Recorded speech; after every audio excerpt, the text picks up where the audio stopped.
Udah mulai. Halo teman-teman, perkenalkan saya Ali Merati dengan NIM 2316010243. Saya dari kelas D. Di video kali ini saya akan menjelaskan teori. Cek di samping ya. Dadah.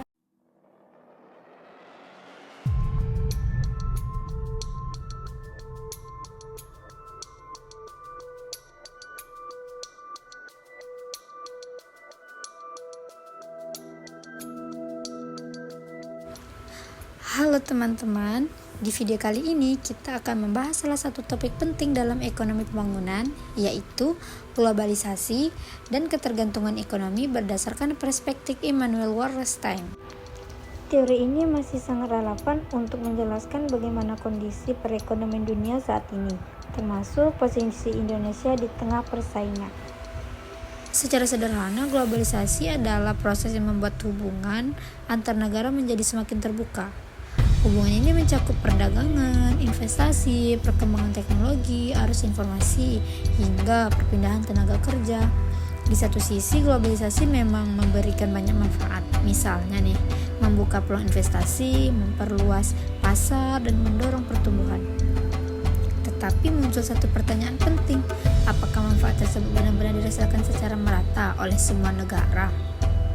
Menurut Immanuel, melalui teori sistem dunia atau world system theory, dunia sebenarnya tidak berada pada posisi yang setara. Wallerstein membagi negara ke dalam 3 kelompok. Yang pertama itu ada negara inti dengan teknologi dan industri maju. Dan yang kedua ada negara semi periferi sebagai penghubung negara maju dan berkembang. Negara-negara ini sedang berkembang dan menjadi penghubung antar negara maju dengan negara berkembang. Yang ketiga itu ada negara periferi yang ekspor bahan mentah dan bergantung pada negara maju. Negara dalam kelompok ini umumnya lebih banyak mengekspor bahan mentah dan masih bergantung pada modal, teknologi, maupun investasi dari negara maju. Melalui teori ini, Wallerstein menjelaskan bahwa hubungan antar negara tidak selalu berjalan secara seimbang. Dalam banyak kasus, hubungan tersebut justru menciptakan ketergantungan ekonomi. Contoh kondisi saat ini, kalau kita melihat kondisi sekarang, masih banyak negara berkembang yang mengandalkan ekspor komoditas seperti batu bara, minyak sawit, karet, dan berbagai hasil tambang lainnya. Sementara itu, mereka justru mengimpor barang-barang industri yang memiliki nilai tambah lebih tinggi. Indonesia juga masih menghadapi tantangan yang sama.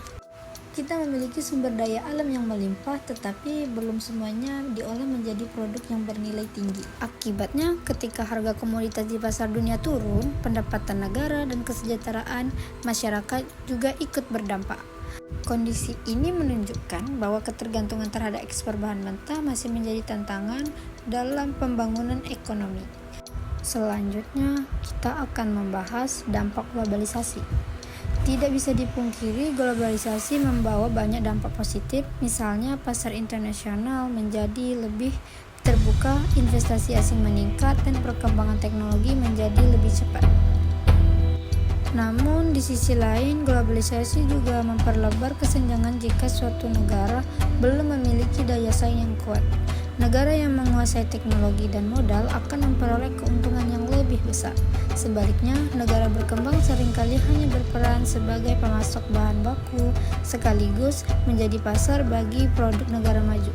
Kalau kondisi ini terus berlangsung, maka kesenjangan ekonomi antar negara akan semakin sulit untuk dikurangi. Lalu, apa yang bisa dilakukan agar negara berkembang tidak terus bergantung pada negara lain? Ada beberapa langkah yang perlu dilakukan. Yang pertama, meningkatkan kualitas sumber daya manusia.